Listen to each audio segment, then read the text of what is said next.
dari Tuhan turun di atas setiap kami, menguasai kami semua yang hadir, sehingga kami semua yang hadir boleh diberkati oleh setiap kebenaran-kebenaran Tuhan. Terima kasih Bapa, segala puji, segala hormat hanya bagi Engkau Tuhan. Kami telah siap untuk mendengar firman. Di dalam nama Tuhan Yesus Kristus kami berdoa. Haleluya. Amin. Silakan duduk. Tuhan berkati kita sekalian. Shalom.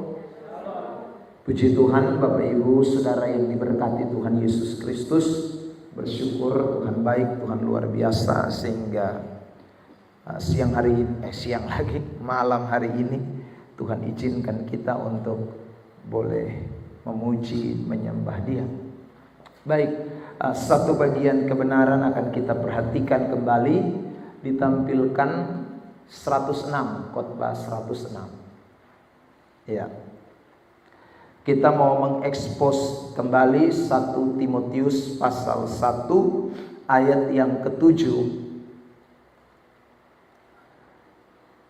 Dan kali ini tema yang akan kita perhatikan dari 1 Timotius pasal 1 ayat 7 yaitu waspada pengajar abal-abal. Saudara yang terkasih di dalam Tuhan Yesus Kristus, pengajar abal-abal atau pengajar palsu ya, itu memang sudah muncul sejak lama ya, sejak zaman PL, zaman Perjanjian Baru sampai sekarang. Itu pengajar-pengajar palsu tiada henti-hentinya. Pengajar abal-abal itu tidak ada henti-hentinya, menyebarkan ajaran-ajaran atau menyebarkan berita-berita yang tentu juga palsu atau abal-abal.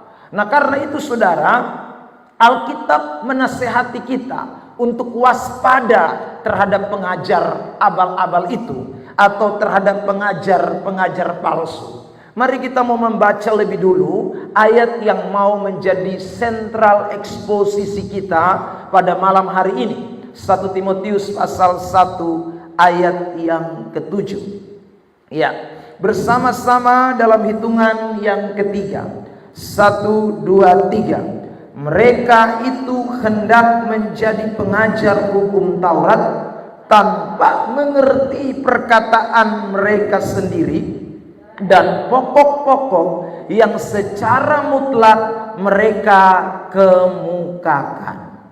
Nah saudara, kalau kita membaca teks itu, maka kita menemukan ada dua ciri yang ditunjukkan oleh Rasul Paulus ya, kepada jemaat yang ada di Efesus tentang pengajar abal-abal itu atau pengajar palsu itu. Ciri yang pertama adalah mereka itu tidak mengerti perkataan mereka sendiri. Itu ciri yang pertama. Lalu ciri yang kedua, mereka itu tidak mengerti pokok-pokok yang secara mutlak mereka kemukakan. Jadi saudara yang terkasih di dalam Tuhan, ini adalah dua ciri pengajar palsu atau dua ciri pengajar abal-abal yang memang sudah dari sono, saya ulang lagi, dari Perjanjian Lama sampai dengan zaman sekarang ini, itu modelnya tidak pernah berubah.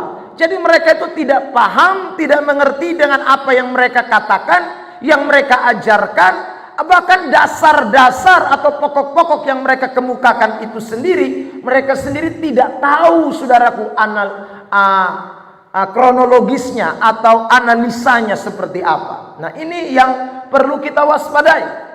Saudara yang terkasih di dalam Tuhan, meski pengajar palsu atau pengajar abal-abal ini, mereka menyampaikan sesuatu yang mereka tidak paham, mereka menyampaikan sesuatu yang mereka sendiri tidak mengerti pokok-pokok yang mereka kemukakan, tapi ternyata pengaruhnya itu besar sekali. Saudara yang terkasih dalam Tuhan. Kenapa saya katakan pengaruhnya besar? Ada banyak orang yang saudaraku ikut ini pengajar abal-abal, ikut pengajar-pengajar palsu, Padahal saya ulang lagi, mereka bicara tentang sesuatu yang mereka sendiri tidak paham. Mereka bicara tentang sesuatu yang pokok-pokoknya sendiri mereka tidak mengerti secara baik. Tetapi toh pengikut-pengikutnya atau orang-orang yang percaya kepada ajaran-ajaran mereka itu tidak sedikit. Nah, karena itulah Paulus menasihati kepada jemaat yang ada di Efesus dan kita semua yang baca surat Timotius hari ini supaya hati-hati atau waspada, jangan sampai kita sumaso di dalam tapi kita sendiri tidak tahu. Jangan sampai kita ini pikir bahwa kita masih Kristen, tapi sesungguhnya kita sudah ikut ajaran-ajaran yang sebenarnya ajaran palsu. Kita sudah terperangkap di dalam pengajar abal-abal yang mereka sendiri mengemukakan hal-hal yang mereka sendiri tidak paham. Dan biasanya orang-orang yang ikut itu juga sama, tidak paham dengan apa yang diajarkan oleh orang itu, tapi ya sudah dia ikut-ikut sah. Nah, saya ingin dulu membawa kita untuk memahami makna dari tidak mengerti perkataan mereka sendiri dan tidak mengerti pokok-pokok yang secara mutlak. Itu bisa ada dua kemungkinan. Kemungkinan yang pertama, mereka memang tidak mau belajar sesuatu yang benar. Saudara terkasih dalam. Jadi pengajar-pengajar palsu atau pengajar-pengajar yang abal-abal ini, kenapa kok mereka bisa mengatakan sesuatu yang mereka tidak mengerti? Kenapa mereka bisa ajar pokok-pokok yang secara mutlak mereka kemukakan namun mereka sendiri tidak paham? Karena saya ulang, kemungkinan yang pertama memang mereka tidak mau belajar sesuatu yang benar. Sesuatu yang salah dipegang, sesuatu yang sesat dipegang, sesuatu yang bertentangan dengan ajaran firman dipegang. Tetapi yang benar-benar sungguh, ajaran yang sungguh-sungguh, itu mereka tidak mau belajar. Saudara yang terkasih di dalam Tuhan, biasanya begini ini ikut arus. Ya, saudara yang terkasih dalam Tuhan, saya pernah tanya orang yang tiup-tiup sangkakala, saudara yang terkasih, ya, bilang, Pak, kita berdoa tapi sekaligus kita tiup sangkakala. Ya, saudaraku tiup sangkakala keliling. Ya, lalu saya tanya, makna tiup sangkakala itu apa? Saudara yang terkasih dalam Tuhan. Ya, lalu itu orang jawab, Bapak, sebagaimana Yeriko runtuh karena tiupan sangkakala. Lalu sekarang saya tanya, kalau begitu sekarang kita mau keseruntuh apa di sini?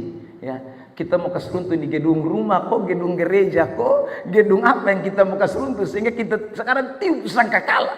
Saudara terkasih dalam Tuhan. Ya, nah sudah Bapak, pokoknya sebagaimana zaman dulu bangsa Israel tiup sangkakala, ya kita juga sekarang tiup-tiup sah. Jadi dong sendiri sudah paham apa arti tiup sangkakala, tapi ya dong padok dan ada orang yang percaya dan ikut ini tiup sangkakala ini.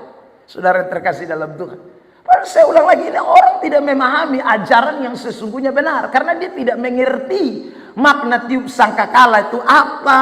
Dia tidak paham. Tetapi saudara terkasih dalam, dia lakukan. Saudara terkasih dalam Tuhan, hati-hati ya. Saya mau ingatkan jemaat Tuhan, ya. Karena hari-hari ini tambah hari tambah akan banyak pengajar-pengajar palsu. Saya ulang, jangan sampai kita ini masih orang gereja, tapi sesungguhnya ajaran yang kita ikuti itu sudah bukan ajaran gereja atau ajaran firman.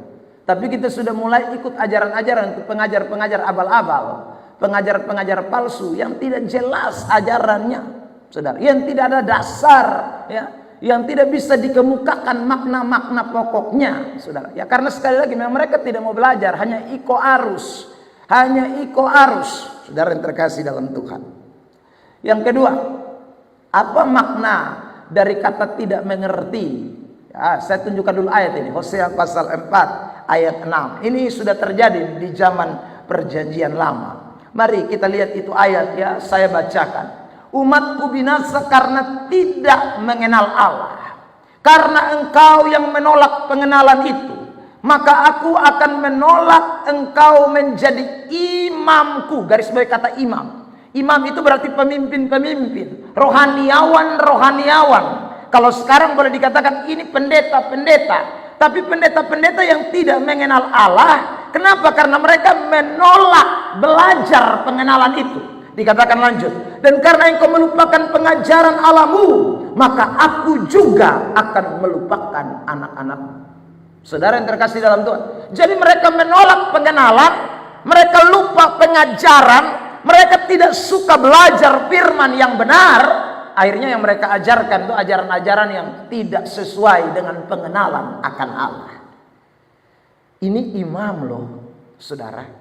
Makanya Tuhan marah sama imam-imam di zaman perjanjian lama itu, ya. Karena mereka tidak sungguh-sungguh mengenal tentang Allah. Mereka tidak sungguh-sungguh belajar tentang siapa yang mereka harus sembah, saudara yang terkasih dalam Tuhan. Makna yang kedua, cepat saja. Apa arti tidak mengerti perkataan mereka sendiri dan tidak mengerti pokok-pokok secara mutlak? Saudara, mereka itu kemungkinan yang kedua. Tadi kemungkinan satu tidak belajar, sehingga hal-hal benar mereka tidak tahu. Tapi ada kemungkinan yang kedua, mereka tahu, tapi mereka berusaha mengajar yang salah. Ya, saudara yang terkasih dalam Tuhan. Mereka tahu yang benar, tapi mereka mengajar hal-hal yang salah, hal-hal yang saudara keliru, hal-hal yang tidak benar. Nah, itu juga ada.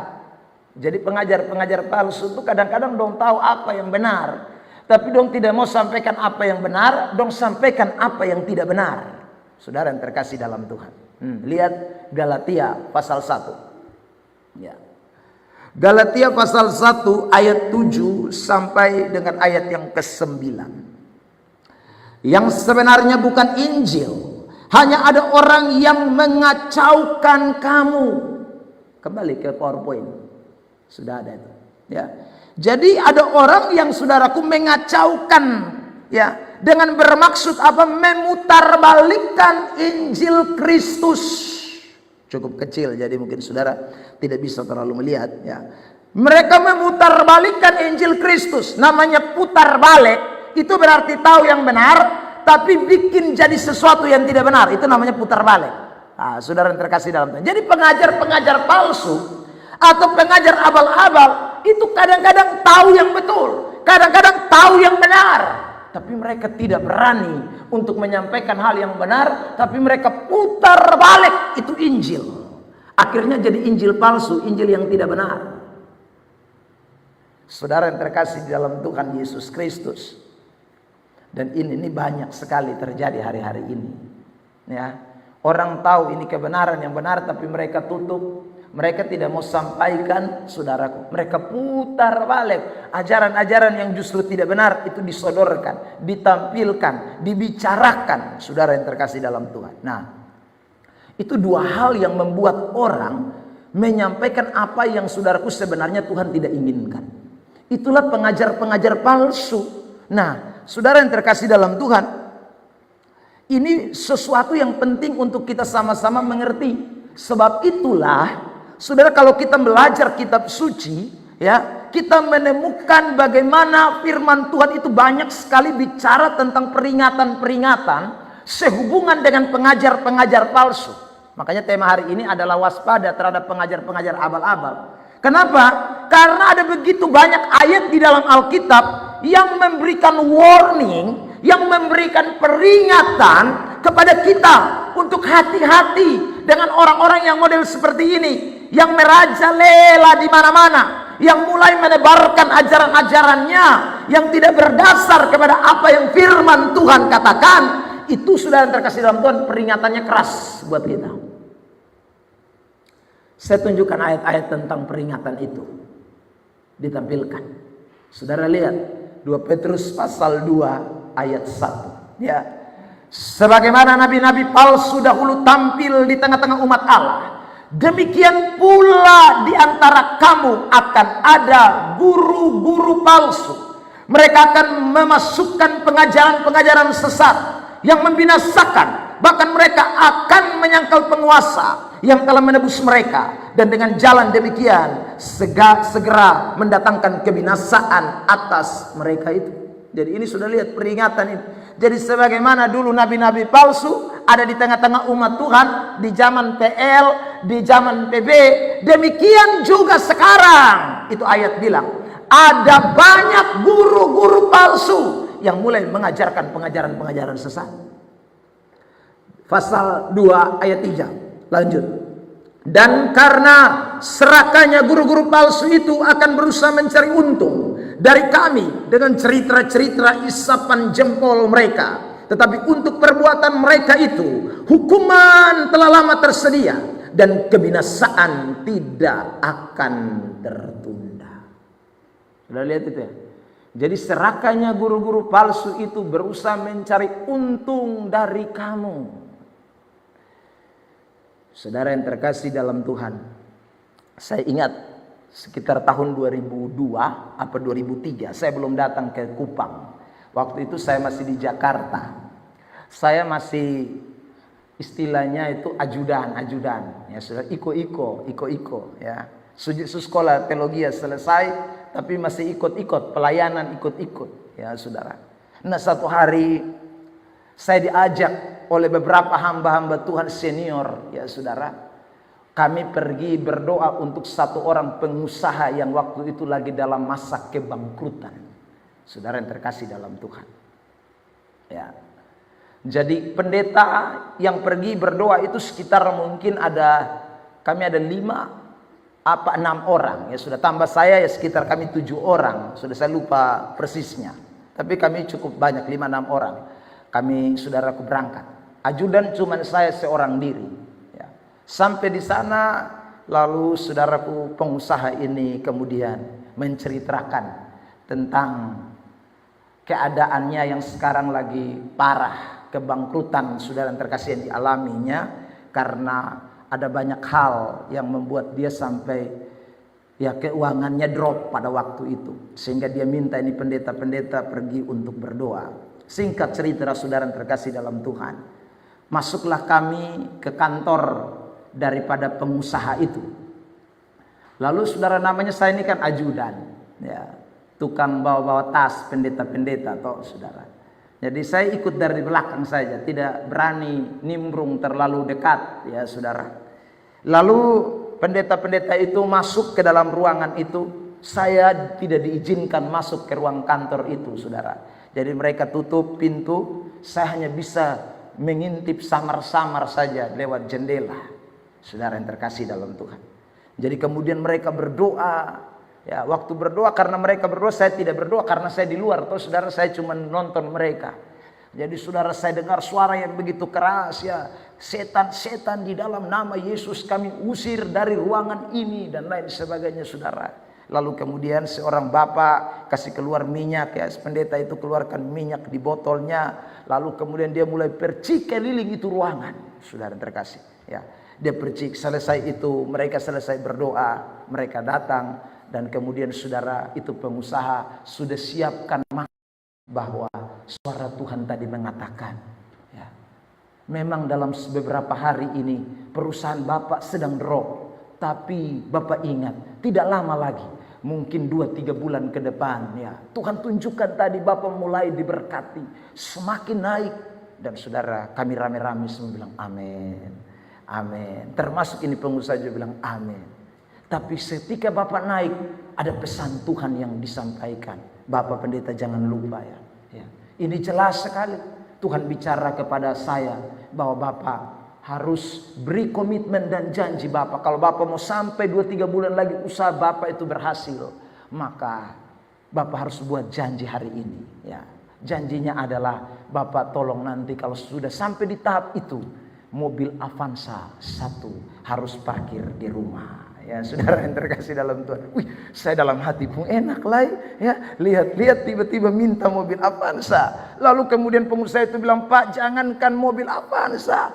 Ya, kalau betul Tuhan berkati saya di 2 bulan ke depan atau 3 bulan ke depan Pak, jangankan mobil Avanza yang Bapak minta. Ya saudaraku, Fortuner pun aku belikan Pak. Yang penting usahaku berhasil dan sukses. Saudara yang terkasih dalam Tuhan, itu Pak Pendeta kemudian bilang, amin, amin. Kita aminkan perkataan Bapak ya. Saudara yang terkasih dalam Tuhan, saya dalam hati pun enak lah ya. Sebentar Avanza bisa pindah ke Fortuner, hanya dalam sekejap saja. Saudara yang terkasih dalam Tuhan, Kenapa saya mau ceritakan ini? Setelah kami pulang di dalam mobil, baru pendeta ini bilang begini. Dia marah sama teman yang 4, yang 5 tadi, saudara, sama-sama pendeta. Kenapa waktu saya omong begitu, kamu juga tidak omong? Kenapa kamu tidak omong? Kenapa kamu tidak omong? Ya, saya sudah omong itu, saya pancing dia. Kamu kurang PK. Saudara yang terkasih dalam Tuhan. Ya, wah, saya pikir berarti itu dia tidak betul-betul itu suara Tuhan. Tidak betul-betul itu memang kehendak Tuhan. Saudara yang terkasih dalam Tuhan. Tapi dia hanya karena mau mendapatkan suatu keuntungan. Maka saudara yang terkasih dalam Tuhan, dia bikinlah bahasa seperti seolah-olah Tuhan yang berbicara. Saudara yang terkasih dalam Tuhan, rupanya ini komplotan, ini sutau. Ya. Lalu kemudian saudara yang 4 itu bilang begini, hai, kami juga pikir tadi, ya, kalau 3 bulan betul, kalau tidak, kamu takut tidak, ya tidak apa-apa. Yang penting kita omong memang perjanjian. Nah, saudara yang terkasih dalam Tuhan, pun enak lah. Ya. Wah, sehari itu saudaraku yang masih lugu, masih polos, ya, saudaraku, pikir dalam hati, Tuhan, kenapa ini hamba-hamba Tuhan model begini? Ya, tapi saudara lihat, kalau baca ini ayat, memang ada banyak guru-guru palsu yang berusaha mencari untung dengan cerita-cerita isapan jempol. Tapi untuk perbuatan mereka itu Alkitab berkata, hukuman telah tersedia. Itu banyak sekarang hari-hari ini bertebaran di mana-mana. Tapi toh ada banyak orang yang percaya model-model begini, saudara yang terkasih dalam Tuhan. Ya. Yang padahal hanya sekali lagi mencari keuntungan di balik daripada pemberitaan palsu itu. Makanya kita harus waspada. Saudara yang terkasih dalam Tuhan, ini waspada. 2 Petrus 2 ayat 17. Saudara lihat lagi ini ayat. Guru-guru palsu itu adalah seperti mata air yang kering, seperti kabut yang dihalaukan taufan. Bagi mereka telah tersedia tempat dalam kegelapan yang paling dahsyat. Saudara yang terkasih dalam Tuhan, itu guru-guru palsu itu. Ya. Jadi mereka itu sebenarnya tidak ada apa-apanya, mata air kering, ya. Mereka itu sebenarnya sudah dihalaukan. Mereka itu sebenarnya sudah disediakan tempat dalam kegelapan, neraka, tunggu dong. Ya. Hanya mereka pakai kedok, topeng kemunafikan, melayani Tuhan, seolah-olah mereka hamba Tuhan, seolah-olah mereka pengajar kebenaran, seolah-olah mereka Kristen, padahal palsu. Makanya hati-hati, Bapak Ibu Saudara, hati-hati. Nah, malam hari ini, bagaimana sikap kewaspadaan kita? Kalau kita sudah tahu ada guru-guru palsu seperti ini, bagaimana kita supaya jangan sampai kita terpengaruh terhadap pengajar-pengajar palsu itu? Klik. Saudara yang terkasih dalam Tuhan. Yang pertama, kita harus belajar Alkitab sungguh-sungguh.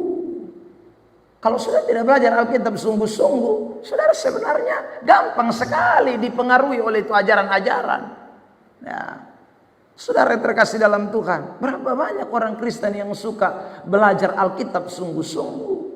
Berapa banyak orang Kristen yang sungguh-sungguh kalau belajar firman itu belajar dengan tekun, belajar dengan betul-betul, saudara. Ada begitu banyak yang tidak suka belajar firman. Karena itu dia gampang sekali dipengaruhi oleh pengajar-pengajar palsu, pengajar abal-abal itu. Ya, saudara. Kalau kita belajar Alkitab sungguh-sungguh itu tidak mungkin. Makanya kan saya sengaja hari Kamis itu saya memang khususkan untuk kita eksposisi Alkitab. Ya, meskipun dalam khotbah-khotbah yang saya sampaikan hari Minggu, hari-hari lain, itu juga memang saudara saya bicara banyak ayat firman. Tapi eksposisi ini lebih mendalam. Ya, saudara bayangkan saya khotbah satu ayat, ya, itu berarti betul-betul dalam sekali. Yang kita gali itu bukan gali main-main, gali yang sampai habis-habisan. Makanya satu ayat kita bisa pertemuan 3 kali, 4 kali, ini semua akhir tahun kita masih ayat 7. Saudara lihat itu. Itu artinya betul-betul kita belajar firman dengan sungguh-sungguh. Saudara, kita sedang belajar Alkitab dengan sungguh-sungguh. Tapi saya ulang, berapa banyak orang Kristen yang suka khotbah model belajar begini? Tidak banyak. Saudara yang terkasih dalam Tuhan, Satu hari seorang pendeta berkhotbah. Dia baca ayat habis, saudara. Dia cerita, anak saya nomor 1 sekarang kuliah di Amerika. Ya saudara, dia mengambil jurusan. Pokoknya dia cerita. Anak saya nomor yang kedua kuliah di Taiwan. Dia mengambil jurusan. Pokoknya dia cerita panjang lebar tentang anak yang kedua. Anak saya yang ketiga, dia kuliah di China. Ambil jurusan ekonomi. Pokoknya cerita anak ketiga. Jadi saudaraku, dari anak pertama, kedua, dan ketiga, akhirnya waktu habis. Selesai saudaraku ibadat. Waktu salaman di depan. Lalu jemaat satu pegang tangan dia dan berkata, Pak Pendeta, terima kasih. Hari ini saya mendengarkan khotbah Bapak. Dan saya semakin mengenal anak-anak Bapak. Dia tidak mengenal Tuhan, tapi dia mengenal anak-anak Bapak. Kenapa? Karena sepanjang khotbah dia cuma cerita anaknya di Amerika, anaknya di Taiwan, anaknya di Cina. Saudara yang terkasih, jadi Alkitab dia tidak bicarakan, Alkitab dia tidak sampaikan. Akhirnya apa yang dikenal? Anak-anaknya, bukan firman Allah. Saudara yang terkasih dalam Tuhan. Dan berapa banyak orang Kristen suka pergi gereja yang model begitu, yang tidak belajar Alkitab dengan sungguh-sungguh, ya.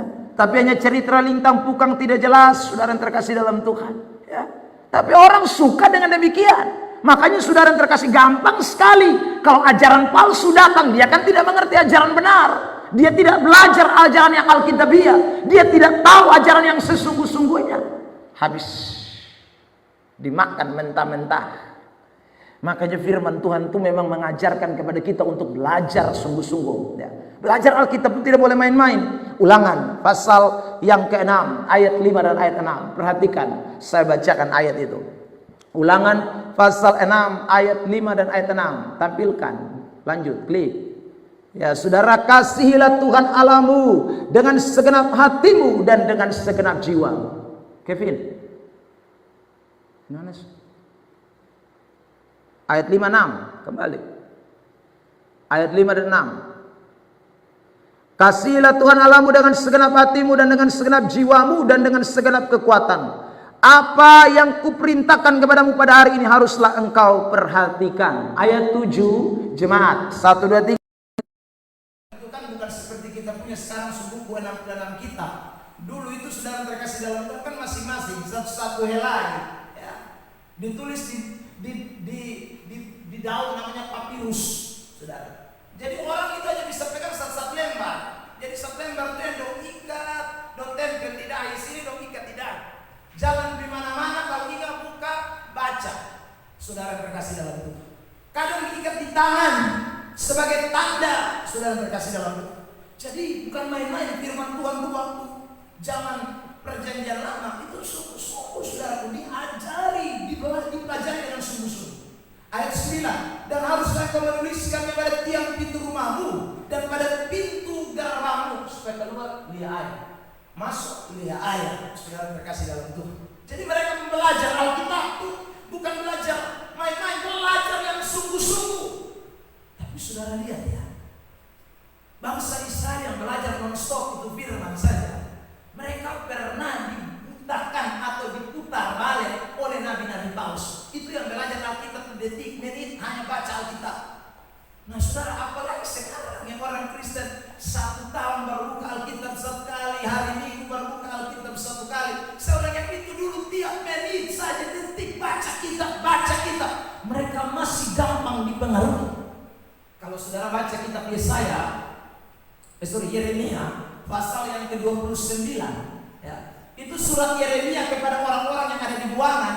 Itu salah satunya mengingatkan supaya jangan ikut itu nabi-nabi palsu untuk omongan, jangan ikut itu nabi-nabi palsu punya ajaran, saudara.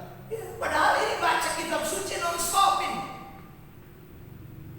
Saudara terkasih, di perjanjian baru juga Rasul Paulus memberikan penekanan. Efesus 5 ayat 17. Sebab itu janganlah kamu bodoh, tetapi usahakanlah supaya kamu mengerti kehendak Tuhan. Usaha. Orang usaha itu berarti untuk mengerti itu mesti belajar. Soalnya bisa simsalabim. Saudara terkasih dalam, mesti belajar. Belajar sungguh-sungguh. Kalau tidak belajar sungguh-sungguh, bagaimana tahu mengerti kehendak Tuhan? terkasih dalam Tuhan. Ada orang pernah tanya sama saya, Pak Pendeta, ya, bisa kok kasih belajar kita cara bagaimana supaya bisa mengerti ayat ini ke sini dan ke situ. Saudara terkasih dalam Tuhan, saya jawab sederhana. Ya, lu mesti banyak belajar sungguh-sungguh. Karena tidak ada instan, tidak ada instan, saudara. Ya. Tidak ada yang namanya instan. Instan itu tidak akan bisa. Hanya cuma di instan. Kalau mau mengerti sesuatu tidak ada instan, itu mesti belajar, tidak ada henti-henti. Makanya sampai hari ini saudara terkasih, meski saya pendeta sekian tahun lama ini, ya, hitung-hitung sudah 24 tahun saya jadi pendeta, saudara. Tapi saya tidak pernah berhenti belajar. Tidak pernah berhenti belajar. Karena kalau berhenti belajar berarti saudara terkasih dalam Tuhan, kapan mau mengerti sungguh-sungguh kehendak Tuhan? Ya. Untuk bisa mengerti kehendak Tuhan itu mesti belajar sungguh-sungguh. Kalau tidak akan pernah bisa. Dan itu gampang sekali dipengaruhi oleh ajaran-ajaran sesat. Matius 11 ayat 29. Pikulah kuk yang kupasang dan belajarlah padaku, karena aku adalah lembut dan rendah hati, dan jiwaku akan mendapatkan ketenangan. Tuhan Yesus sendiri bilang, mari belajar di beta. Saudara terkasih dalam Tuhan, belajar di Tuhan itu karena belajar di firman kan? Karena Yesus itu di dalam firman itu. Jadi kalau saudara mau belajar tentang Tuhan, belajarlah firman Allah. Kalau tidak belajar firman Allah, tidak bisa. Saudara mau tahu tentang Tuhan yang benar, karena kalau kita sudah belajar Alkitab sungguh-sungguh. Efesus 4 ayat 17-20 sampai 20. Saudara lihat, sebab itu kukatakan dan kutegaskan ini kepadamu dalam Tuhan, janganlah hidup lagi sama seperti orang-orang yang tidak mengenal Allah, dengan pikirannya yang sia-sia dan pengertiannya yang gelap, jauh dari hidup persekutuan dengan Allah, karena kebodohan yang ada di dalam mereka, dan karena kedegilan hati mereka. Perasaan mereka tumpul sehingga mereka menyerahkan diri kepada hawa nafsu dan mengerjakan dengan serakah segala macam kecemaran. Ayat 20 penting, ayat 20 ditampilkan. Ayat 20 sama-sama 1, 2, 3. Tetapi kamu bukan demikian. Kamu telah belajar mengenal Kristus. Kalau tidak belajar mengenal Kristus, nanti sama ayat 19, 18, 17. Degil, bodoh, mengerti apa tentang Tuhan. Saudara terkasih dalam Tuhan, bahaya itu ya. Ya, kalau kita sampai tidak mengerti apa-apa tentang Tuhan, itu nanti kita akhirnya terjebak di dalam pengajaran-pengajaran palsu. Makanya Paulus bilang, kamu harus belajar mengenal Kristus. Makanya saudara yang terkasih, saya ulang lagi, anak-anak Tuhan, kalau mau sungguh-sungguh tidak dipengaruhi oleh ajaran-ajaran sesat, ya, mari belajar Alkitab dengan lebih sungguh-sungguh. Karena kalau tidak belajar kitab suci dengan sungguh-sungguh, pengajar palsu itu bisa mangsa kita kapan saja. Next, saudara yang terkasih dalam Tuhan, 2 Timotius 3 ayat 16. Saya bacakan ayat itu. Segala tulisan yang diilhamkan Allah memang bermanfaat untuk mengajar, untuk menyatakan kesalahan, untuk memperbaiki kelakuan, dan untuk mendidik orang dalam kebenaran. Jadi saudara terkasih dalam Tuhan, firman Allah itu mengajarkan kita banyak hal. Ya, jadi kalau kita tidak belajar firman, susah. Saudara, orang bisa berdoa, tapi kalau tidak belajar firman, doanya salah semua. Ya. Kenapa doa bisa salah? Ya karena tidak sesuai dengan firman Allah. Doa yang tidak sesuai dengan firman Allah itu karena tidak belajar firman. Saudara terkasih dalam Tuhan, orang bisa menyanyi, tapi menyanyi bisa salah kalau tidak belajar firman. Ada lagu mengatakan, Yesusku, Engkaulah Bapakku. Yesus itu bukan kita pembapa. Ajaran dari mana? Yesus itu Yesus, Bapakku Bapa. Yesusku, Engkaulah Bapakku. Yesusku, Engkaulah Roh Kudusku. Yesus dengan Roh Kudus itu beda. Itu nyanyian rohani loh, tapi tidak alkitabiah. Kenapa? Karena tidak alat Tritunggal jadinya kacau. Tritunggal itu Yesus bukan Bapa, Bapa bukan Yesus, Yesus bukan Roh Kudus, Roh Kudus bukan Yesus.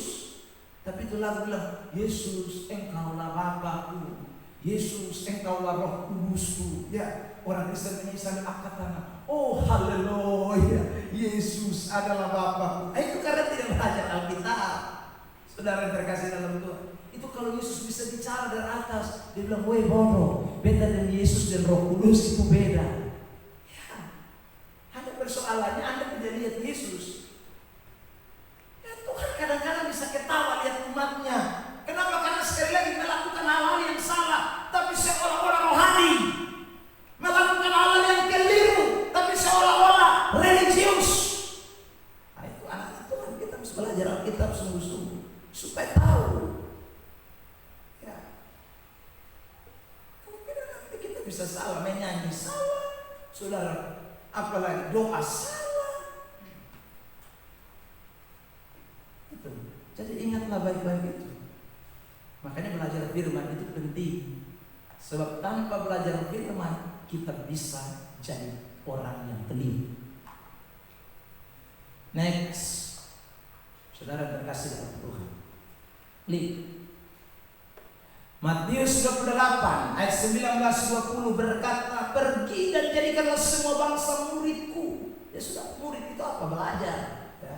Jadi kalau tidak mau belajar itu berarti bukan murid. Siapa dia? Ya bukan Kristen lah. Karena orang Kristen itu harus jadi murid. Tidak bisa tidak.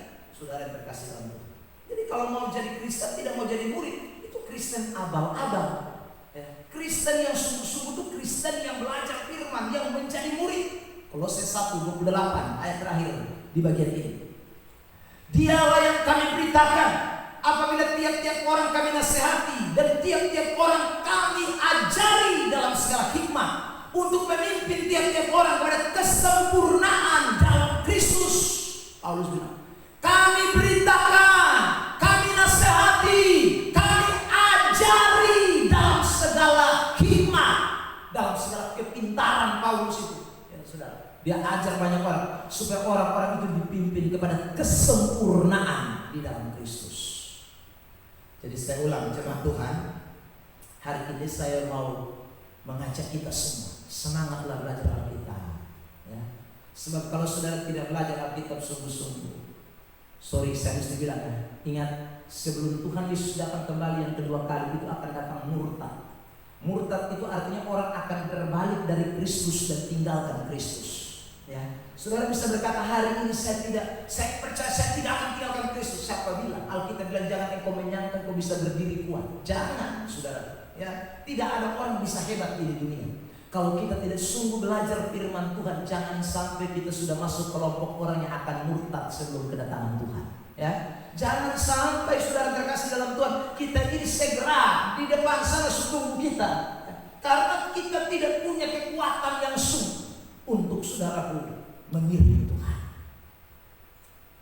Saudara bisa membaca satu buku tentang para martir. Ya, saudara, kisah kesaksian para martir. Ini kisah nyata. Saudara, ada seorang pendeta. Dia melayani Tuhan dengan luar biasa dan dia menceritakan Tuhan kepada banyak orang. Saudara terkasih dalam Tuhan. Ya. Dan ada 2 orang yang minta maaf, agama lain diselamatkan karena pemberitaan Pak Pendeta itu. Tapi suatu hari, saudara, pendeta ini diperhadapkan dengan suatu dilematis. Dia kalau tidak membunuh ini 2 orang, berarti dia dibunuh, saudara. Ya. Jadi singkat cerita, saudaraku, orang datang dan kemudian menodong pendeta ini dan berkata, lu harus bunuh 22 jemaat itu. Karena lu pun 2 jemaat itu bukan lu pembagian sebenarnya, tapi lu sudah jadikan mereka Kristen. Kami minta lu bunuh dong lu. Tapi kalau lu sudah bunuh dong 2, lu yang kami bunuh. Saudara yang terkasih dalam Tuhan, pendeta ini pikir, wah, saya mati, kok dong 2 yang mati? Saudara, ya, ini ancaman sudah di depan mati. Saudara yang terkasih dalam Tuhan, dan besok dia diminta untuk menghadirkan 2 orang itu dan tembak mati di depan ini para teroris. Saudara terkasih dalam Tuhan, tembak mati ini 2 orang yang menjadi Kristen. Saudara terkasih dalam Tuhan, dan betul besok dia minta ini 2 orang datang. Saudara, dia bilang, daripada saya punya nyawa yang melayang, lebih baik dong 2 punya nyawa yang melayang. Saudara, Maka datanglah itu teroris lalu kemudian bertanya, Pak Pendeta bagaimana? Mau bunuh itu 2 orang atau lu nyawa yang berangkat? Saudara, lalu pendeta bilang, saya bunuh 2. Lalu saudara terkasih dalam Tuhan, ini 2 orang bilang begini, kami rela Pak Pendeta tembak, tapi Pak Pendeta, sebelum Pak Pendeta tembak, dengarkan beberapa hal. Yang pertama, kami berterima kasih kepada Pak Pendeta karena lewat tangan Pak Pendeta, ya, Alkitab yang Bapak pegang dan khotbahkan selama ini telah Bapak sampaikan kepada kami. Pak Pendeta, sebelum Pak Pendeta tembak kami, dengar baik-baik Pak Pendeta, kami berterima kasih, kami tidak takut mati karena lewat tangan Pak Pendeta yang Pak Pendeta pegang pistol itu tangan yang telah membaptis kami berdua sehingga kami menjadi anggota tubuh Kristus. Pak Pendeta, tidak apa-apa Pak Pendeta tembak, tapi kami juga berterima kasih Pak Pendeta.